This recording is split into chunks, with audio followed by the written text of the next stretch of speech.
નમસ્કાર વિદ્યાર્થી મિત્રો, દેસાની ઇન્સ્ટિટ્યૂટમાં લોકડાઉન લેક્ચર સિરીઝ જેમાં આજનો આ લેક્ચર નંબર 4 મિત્રો, આગળના લેક્ચરની અંદર આપણે પુષ્ટપર વિશે માહિતી મેળવેલી હતી.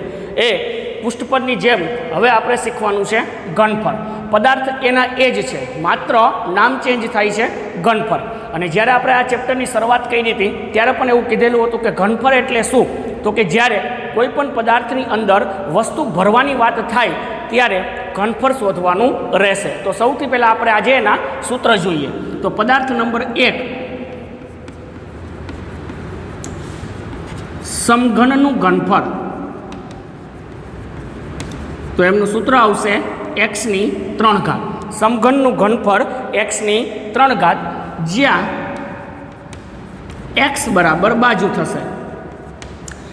ચાલો હવે બીજું એક કે જેવી રીતે આપણે પુષ્ટપરની અંદર ખુલ્લું અને બંધ એ બે પ્રકાર જોયા હતા. ઘનફળની અંદર એવું ખુલ્લું કે બંધ નહીં આવે, માત્ર સીધું એનું ઘનફળ જ આવશે. તો સમઘનનું ઘનફળ x ની 3 ઘાત. બીજો પદાર્થ જોઈએ નળાકાર. તો નળાકારનું ઘનફળ, તો એમનું સૂત્ર આવશે πr²h. નળાકારના ઘનફળનું સૂત્ર πr²h, જ્યાં r એટલે ત્રિજ્યા થશે અને h એટલે ઊંચાઈ થશે. રાઈટ. ચાલો એના પછીના ત્રીજા નંબરનું સૂત્ર જોઈએ ગોલક. તો ગોલકનું ઘનફળ બરાબર એમનું સૂત્ર આવશે 4/3 πr ની 3 ઘાત. ગોલકનું ઘનફળ 4/3 πr ની 3 ઘાત. r એટલે ત્રિજ્યા. એના પછીનો પદાર્થ આવશે અર્ધગોલક. અર્ધગોલકનું ઘનફળ, તો એમનું સૂત્ર થશે 2/3 πr ની 3 ઘાત. ગોલકનું ઘનફળ છે એનું અડધું એટલે 4/3, એની જગ્યાએ 2/3 πr ની 3 ઘાત. એના પછીનો પદાર્થ જોઈએ શંકુ. તો શંકુનું ઘનફળ, તો શંકુ બરાબર 1/3 πr²h. શંકુનું ઘનફળનું સૂત્ર 1/3 πr²h. એના પછીનો એક વધારાનો પદાર્થ જોઈ લઈએ, જે 9મા ધોરણમાં તમે શીખી ગયા છો, લંબઘનનું ઘનફળ. તો લંબઘનનું ઘનફળ જોતું હોય તો એનું સૂત્ર છે LBH. LBH L ગુણ્યા B ગુણ્યા H, જ્યાં L એટલે લંબાઈ, B એટલે પહોળાઈ અને H એટલે ઊંચાઈ. તો ચાલો ઘનફળ શીખતા પહેલાં તમારે આટલા સૂત્રો પાકા કરવાના છે. સમઘનનું ઘનફળ x ની 3 ઘાત, નળાકારનું ઘનફળ πr²h, ગોલકનું ઘનફળ 4/3 πr નો ઘન, અર્ધગોલકનું ઘનફળ 2/3 πr નો ઘન, શંકુનું ઘનફળ 1/3 πr²h, લંબઘનનું ઘનફળ LBH. હવે મિત્રો 1 માર્કનો ક્વેશ્ચન પહેલાં અહીંયા પૂછાય છે કે નળાકારનું ઘનફળ અને શંકુના ઘનફળ વચ્ચે શું સંબંધ છે. ચાલો ફટાફટ એ પ્રશ્ન સોલ્વ કરી લઈએ. નળાકારનું ઘનફળ અને શંકુના ઘનફળ વચ્ચે શું તફાવત છે?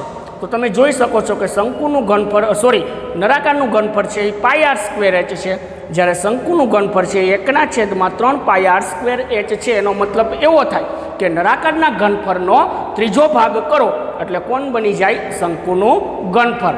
નળાકારના ઘનફળનો ત્રીજો ભાગ કરો એટલે કોણ બની જાય? શંકુનું ઘનફળ. તો 1 માર્કનો પ્રશ્ન એવો પૂછાય કે નળાકારનું ઘનફળ અને શંકુના ઘનફળ વચ્ચે શું સંબંધ છે? તો લખી શકો કે નળાકારના ઘનફળનો ત્રીજો ભાગ શંકુનું ઘનફળ બને છે. Please the note. ચાલો મિત્રો, હવે આપણે ઘનફળના દાખલાઓ જોઈએ. તો ટેક્સ્ટ બુકની અંદર એમનું ઉદાહરણ આપણે જોઈએ. ઉદાહરણ નંબર 5, એમાં એવું કીધેલું છે કે શાંતા એક શેડ લંબઘન અને ઉપરથી અર્ધનળાકાર હોય તેવો એક શેડ બનાવેલો છે. આ શેડની અંદર કુલ કેટલી હવા સમાશે અને એની માહિતી આપેલી છે કે એમની લંબાઈ છે 15 મીટર, એની પહોળાઈ છે 7 મીટર અને ઊંચાઈ છે 8 મીટર. ઉપરનો ભાગ છે એ નળાકાર જેવો છે એટલે એનો વ્યાસ થશે 7 મીટર. તેથી એની ત્રિજ્યા થઈ જશે વ્યાસના અડધા, r બરાબર 7/2 એટલે કે 3.5 મીટર। ત્યાર પછી એવું કીધેલું છે રકમની અંદર કે મશીનરીનું કુલ ઘનફળ 300 મીટર ઘન છે, કુલ કારીગરો 20 છે, પ્રત્યેક કારીગરે રોકેલી જગ્યાનું ઘનફળ 0.08 મીટર ઘન હોય તો આ શેડમાં કેટલી હવા સમાશે। પહેલાં સૌથી પહેલાં દાખલાનું આખી રીત સમજીએ કે શું કહેવા માગે છે। એ એવું કહે છે કે એક લંબઘન છે ને ઉપરથી અર્ધનળાકાર હોય તેવો એક શેડ બનાવેલો છે, એની અંદર કેટલી હવા સમાશે। તો પહેલાં આપણે ટોટલ હવા શોધી લેશું એની અંદર કેટલી હવા છે। ત્યાર પછી એની અંદર મશીનરી છે એટલે એટલી જગ્યા રોકશે તો એને આપણે હવામાંથી બાદ કરી નાખશું। ત્યાર પછી કુલ 20 કારીગરો છે, એક કારીગર 0.08 મીટર ઘન જેટલી જગ્યા રોકે છે તેવા 20 કારીગર કેટલા રોકશે તો કુલ હવામાંથી એને પણ બાદ કરી નાખશું। તો સિમ્પલ, પહેલાં કુલ ઘનફળ એમાંથી મશીનરી અને કારીગરોનું આપણે ઘનફળ બાદ કરશું। તો સૌથી પહેલાં આપણે શોધીએ શેડનું ઘનફળ।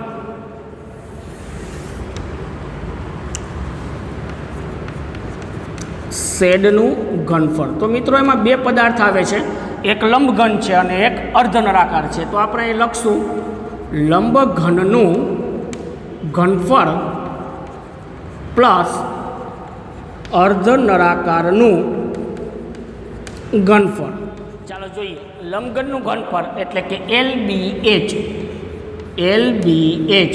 અર્ધનળાકાર એટલે πr² કેપિટલ H, કારણ કે આપણે નળાકાર છે એની ઊંચાઈને કહેશું કેપિટલ H એટલે πr²H, અને અર્ધ છે, અર્ધ એટલે છેદમાં 2। ચાલો અંદર એની કિંમતો મૂકીએ આપણે। તો Lની કિંમત 15, એને ગુણ્યા બીની કિંમત 7, એને ગુણ્યા Hની કિંમત 8 પ્લસ પાઈની કિંમત 22, એને ગુણ્યા ત્રિજ્યા 2 વખત લખવાની છે 3.5 તો લખશું આપણે 35 ગુણ્યા 35, એને ગુણ્યા કેપિટલ H એટલે 15 છેદમાં 22/7, 2 પોઈન્ટ કાઢ્યા એટલે 2 શૂન્ય લગાડશું એટલે કે 100, એને ગુણ્યા 2। ચાલો હવે સાદુરૂપ આપીએ તો 15 ગુણ્યા 7 ગુણ્યા 8, 15 ગુણ્યા 7 ગુણ્યા 8 કરશું તો એમનો જવાબ આવશે 840 પ્લસ એવી જ રીતે અહીંયા જેટલા છેદ ઉઠશે એટલા પહેલાં આપણે ઉડાડી દઈશું। અહીંયા છેદ 11 2 22 થશે, 7 5 35 થશે। હવે આપણે નક્કી કરેલું છે કે છેદમાં જ્યારે 100, 10 કે 1000 જેવી સંખ્યા આવે તો એના છેદ ઉડાડવાના નથી, એટલા માટે આપણે શું કરશું 11 એને ગુણ્યા 5 એટલે કે 11 5 55, એને ગુણ્યા 35, એને ગુણ્યા 15 તો એ બધાનો ગુણાકાર કરશું તો જવાબ આવશે 28875 છેદમાં 100 છે એટલે 2 પછી પોઈન્ટ મૂકશું તો 840 પ્લસ પાછળથી 2 પછી પોઈન્ટ એટલે 288.75, રાઈટ। ચાલો હવે 840માં 288.75 ઉમેરીએ તો જવાબ આવશે 1128.75, 1128.75 આપણને એકમ આપેલો છે મીટર। અને ત્યાર પછી આપણે શોધીએ છીએ ઘનફળ એટલે ઘન લાગશે। ખાસ મિત્રો ધ્યાન રાખશું, પૃષ્ઠ પરની અંદર છેલ્લે જવાબમાં મીટર સ્ક્વેર આવે કે ચોરસ મીટર આવે, જ્યારે ઘનફળની અંદર મીટર ઘન આવે અથવા તો ઘન મીટર આવે। તો આ પદાર્થનું આપણને કુલ ઘનફળ મળ્યું છે। હવે મશીનરીનું ઘનફળ આપણી પાસે તૈયાર છે 300 મીટરનો ઘન।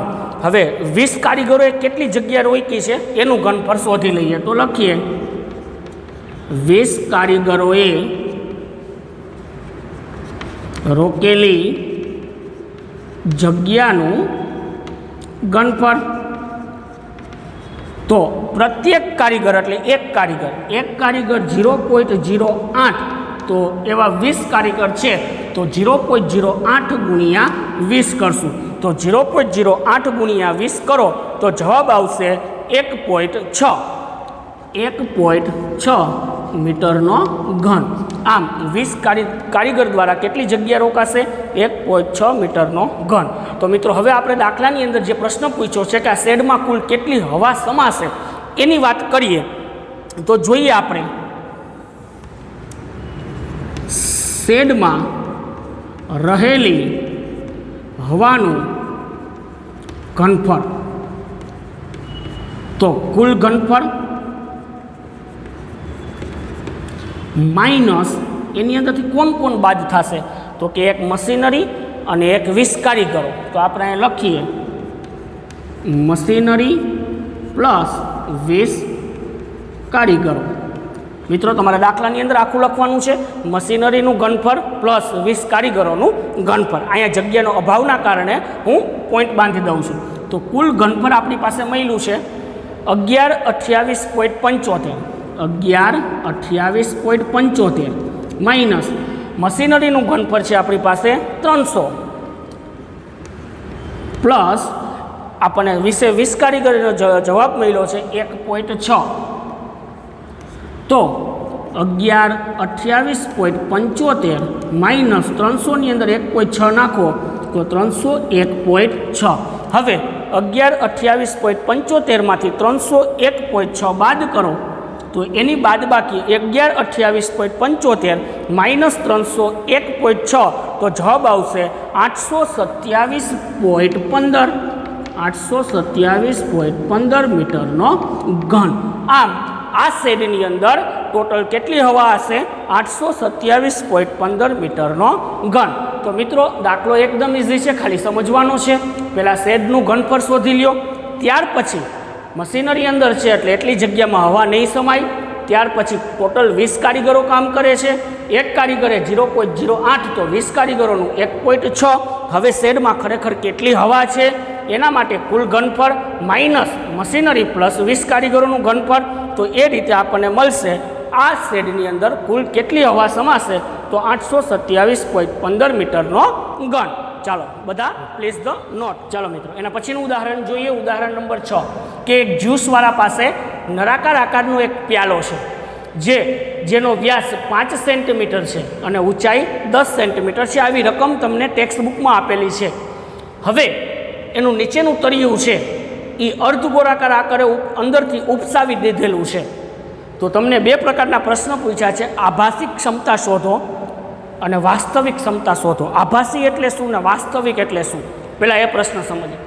આભાસી એટલે આપણને જે બહારથી દેખાય છે તે, વાસ્તવિક એટલે ખરેખર કેટલું સમાય તે. તો આપણે આ રીતે જોઈએ તો આભાસી એટલે આપણે અહીંયા જોયેલું છે કે અર્ધગોળાકાર અંદરથી ઉપસાવી દીધેલું છે. ખરેખર બહારથી જોઈએ ને તો આપણને એવું થાય કે આખો નળાકાર ભરેલો હશે, પરંતુ અંદરથી એટલો ભાગ ઉપસાવી દે તો આપણને એટલું જ્યુસ ઓછું મળશે. બરાબર. તો બહારથી જે પદાર્થ દેખાશે એને આપણે આભાસી ક્ષમતા કહેશું અને અંદરથી જે ખરેખર કેટલું વસ્તુ સમાશે એને આપણે વાસ્તવિક ક્ષમતા કહેશું. તો સૌથી પહેલાં શું કરશું, આભાસી ક્ષમતા. આભાસી એટલે કોણ પદાર્થ છે તો કે નળાકાર. તો નળાકારનું ઘનફળ શોધી લઈએ.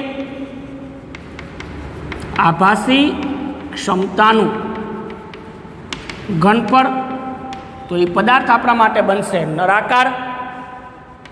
તો નળાકારનું ઘનફળ એમનું સૂત્ર આવશે πr²h.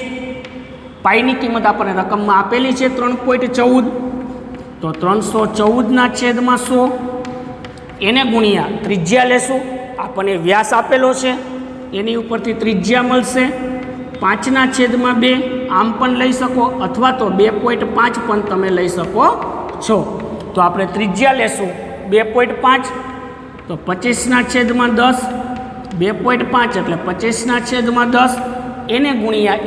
તો એની ઊંચાઈ છે 10. એના છેદમાં કાંઈ ન હોય તો 1. હવે જેટલા છેદ ઉડે એટલા પહેલાં ઉડાડશું આપણે. તો 10 ઉડી ગયા. હવે નીચે 100 અને 10 છે તો 25 ચોખ્ખું 100 ને એવા છેદ ઉડાડવાના નહીં. સાવ સિમ્પલ રીતે જોઈએ તો 25 × 25 કરીએ એટલે 625 આવે. 625 એને ગુણ્યા 14 કરશું આપણે. 625 એને ગુણ્યા 314 કરીએ તો જવાબ આવે 196,250. 196,250 છેદમાં 100 એને ગુણ્યા 10 એટલે 1000.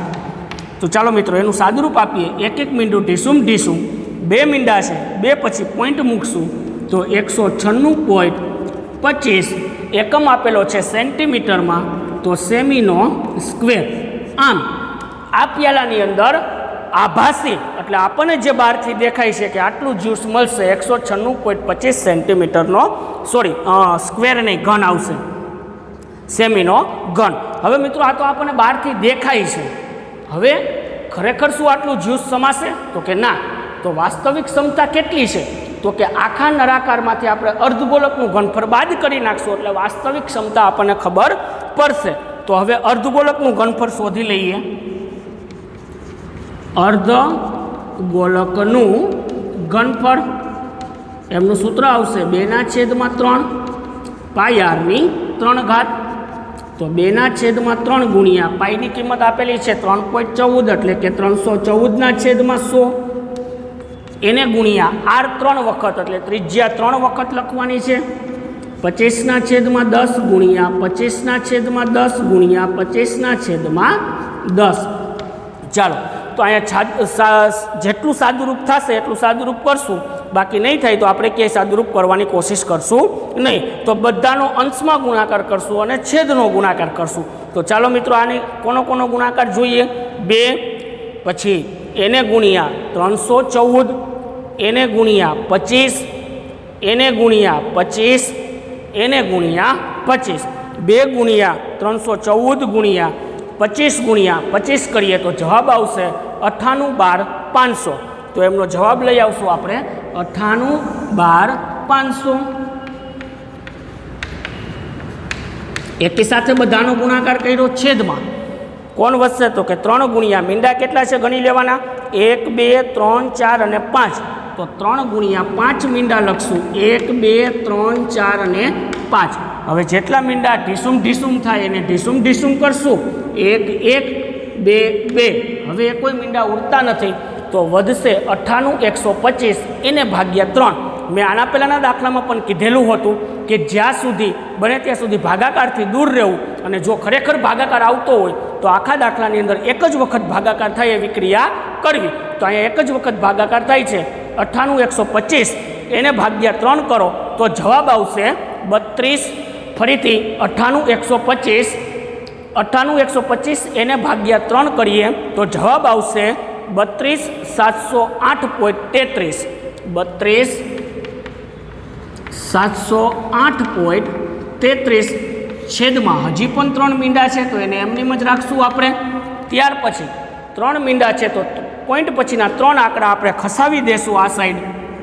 તો અત્યારે પોઈન્ટ અહીંયા છે 3 પોઈન્ટ ખસાવીએ 1 2 અને 3 તો 32.708.33 એને આપણે પૂર્ણાંક કરી દઈએ તો 32.71 સેમીનો ઘન. ચાલો મિત્રો 71 શા માટે લીધા? તો કે 70 પછીના જે 3 આંકડા છે એને મેં ડિલીટ કર્યા. 70 પછીના જે 3 આંકડા છે એ 500 કે 500 કરતાં વધારે હોય તો આગળની સંખ્યા મેં ઉમેરી દેવાનું. તો 70ની જગ્યાએ મેં કેટલા લઈ લીધા? 71 સેન્ટીમીટર ઘન. ચાલો તો અર્ધગોલકનું ઘનફળ મળી ગયું છે. હવે આપણે શોધવાનું છે વાસ્તવિક ક્ષમતા. તો જે નળાકાર ખરેખર બહારથી દેખાય છે એમાં નીચેનું તળિયું ઉપસેલું છે ને આપણે બાદ કરી નાખશું એટલે આપણને વાસ્તવિક ક્ષમતા મળશે. તો વાસ્તવિક ક્ષમતાનું ઘનફળ બરાબર આભાસી ઘનફળ માઇનસ અર્ધગોલકનું ઘનફળ. તો આભાસી ઘનફળ આપણને મળેલું હતું અહીંયા 196.25 માઇનસ અર્ધગોલકનું મળેલું છે 32.71. ચાલો તો 196.25 એની અંદરથી 32.71 ને ડિલીટ કરીએ તો જવાબ આવશે 165.34 165.34 સેમીનો ઘન. ઓકે સોરી અહીંયા આવશે 54 165.54 સેમીનો ઘન.